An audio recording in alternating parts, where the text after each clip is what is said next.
पावशी ग्रामपंचायतीकडे आम्ही बरेच वेळा अर्ज वगैरे केलेले आहेत आणि त्या अर्जाचं कोणीही दखल घेतलेली नाही. आणि आज जवळजवळ 3 वर्ष झाली, 3-3.5 वर्ष झाली या फुलाला, गणेश कोंडीला. त्याच्याबद्दल खूप काय ग्रामपंचायतीमध्ये कळवलेलं आहे, पण कोणीही दखल घेतलेली नाही. आणि त्यासाठी आज आमच्या गावचे ग्रामस्थ, सगळ्या ग्रामस्थांनी निधी जमा करून आज हे गणेश कोंडीचं काम चालू केलेलं आहे. आम्ही पावशी ग्रामपंचायत आतापर्यंत आमच्याकडे दखल घेत नाही. 3 वर्ष झाले. सरपंच बाई मॅडम आल्या त्या पाऊसपूर, त्यांनी आतापर्यंत इकडे लक्ष दिलेलं नाही. यायचं आणि फोटो मारून जायचे. इलेक्शन आला की इकडे तिकडे तोंडाला फक्त आमच्या पाना पुसायची आणि वाटेला लागायचं. परत इकडे यायचं काय नाही, काम नाही त्यांचं. आता जवळजवळ नाही म्हटलं तरी इथून जवळजवळ मानगाव, दुकानवाड वगैरे हे सगळे गाव ह्या रस्त्याला जोडलेले आहेत. नारूळ, गोटोस, गिंजा, गावंदाळा हे सगळे गाव ह्या रस्त्याला जोडलेले आहेत. मग आता इथे ही अशी परिस्थिती आहे. मग यांच्याबरोबर राहून आणि यांच्याबरोबर काम करून काय उपयोग आहे? शाळेची मुलं जात आहेत, त्यांना पाण्याचा त्रास होतो. गेल्या वर्षी पावसातच हे उपटून पडला तर त्या लोकांनी लक्ष दिलं नाही. आले ते फक्त धुकी लावली आणि वाटायला लागले. 3 वर्ष झाली ह्या गोष्टीला. फक्त इलेक्शनच्या टायमाला यायचा, आश्वासनं द्यायची, उद्या काय तर करतो, परवा करतो, काय नाही. ते आता परवा ते मॅडम इथे आल्या, बघितलं 4 दिवसात आम्ही काय ते करून देतो. आता झाली 5 वेळ, अशी 5-6 वेळ होऊन परवा इथे आली, ती पळून गेली, थांबली नाही ते 2 मिनिटं. गेल्या 3 वर्षापासून आम्ही या पुलाचा सरपंच ग्रामपंचायत पावशी माननीय सरपंच वैशाली पावस्कर यांच्याजवळ पाठपुरावा करत आहे. ग्रामसभेमध्ये जवळजवळ 10 वेळा ठराव झालेला आहे. मासिक सभेमध्ये 10 वेळा ठराव झालेला आहे. तिन्ही सदस्य हे सत्ताधारी पक्षाचे आहेत, आमच्याकडनं वार्डामधून निवडून गेलेले आहेत. पण एकाही सदस्याने किंवा ग्रामपंचायतीने एकही रुपयाचं काम केलेलं नाही. गेल्या 20-25 वर्ष झाली. 2000 मध्ये हा रस्ता झालेला आहे. एक झाडी मारलेली नाही. गेल्या वर्षी आम्ही झाडी मारली तर 1 रुपया त्यांनी दिलेला नाही आम्हाला पडण्यात. आता हे फुलाचं काम घ्या. हे फुलाचं काम, हा रस्ता जवळजवळ नारूळ पासून, दुकानवाड पासून पुळास, हिरलोट, ग्रामपंचायत धावनळे या सर्व गावांना जोडणारा हा रस्ता आहे. जर बेलनदीला फुल आला तर ह्याच रस्त्याने लोक जातात. पण ह्या रस्त्यावर रस्त्याचे फुल वाहून गेली 3 वर्ष झाली. 3 वर्ष सरपंचांजवळ पाठपुरावा करून एकही रुपयाचं काम केलेलं नाहीये. 5-6 वेळा याचे एस्टिमेट केलं, ते हरवलं आहे.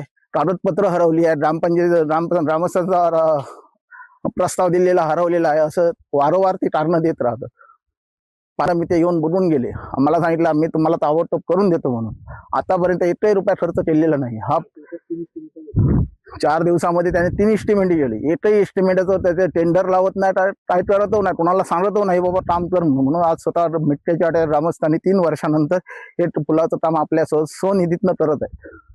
यापुढे जर या गावामध्ये काम नाही झालं असेल तर आम्हाला पूर्णपणे सरपंच मॅडमांना किंवा आणि ग्रामपंचायत कुठच्याही प्रकारचा आम्ही इलेक्शनवर बहिष्कार घालणार आहे. ग्रामपंचायतीला आमचा पूर्ण विरोध आहे. एकही रुपयाचं काम करत नाही, एकही रुपयाचं पाठपुरावा करत नाही. मिठ्ठ्याच्या वाडीला येणारा निधी त्याने खर्च करायला पाहिजे. 15 वित्तआयोगातनं आमच्या गावाला महसूल गाव, स्वतंत्र महसूल गाव आहे मिठ्ठ्याची वाडी, पण एकही रुपयाचं काम होत नाही आमच्याकडे. केला असेल त्यांनी तर त्यांनी त्या खर्चाचा हिशोब द्यावा आम्हाला.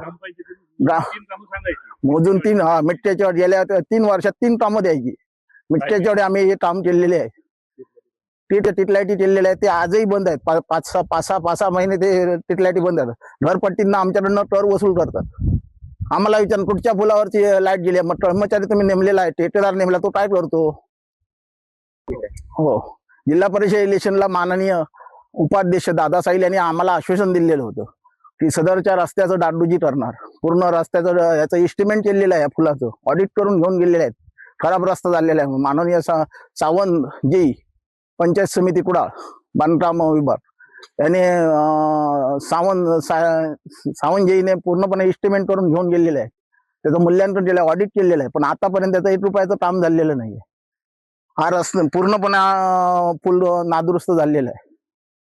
पूर्ण रस्ता करून देणार म्हणून माननीय जिल्हा उपाध्यक्ष दादा साहिल यांनी आम्हाला सांगितलेलं होतं. आतापर्यंत 1 रुपयाचं काम केलेलं नाही. झाडी तोडलेली नाही किंवा रस्त्याचे खड्डे बुजवलेले नाहीत किंवा रस्ता दुरुस्तीला पण आम्ही 10 वेळा त्यांच्याजवळ मिटिंग घेतलेली आहे.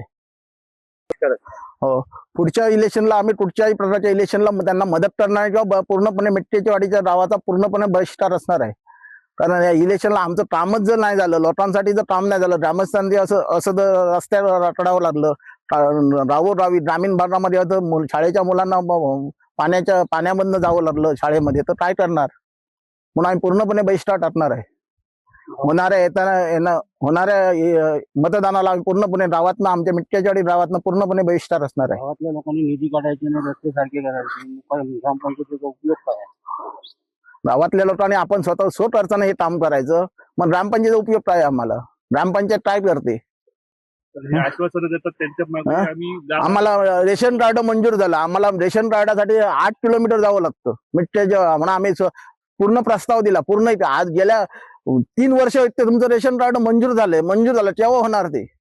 केव्हा देणार आम्हाला? लोकशाही मराठी ऐका, पहा, जागरूक रहा.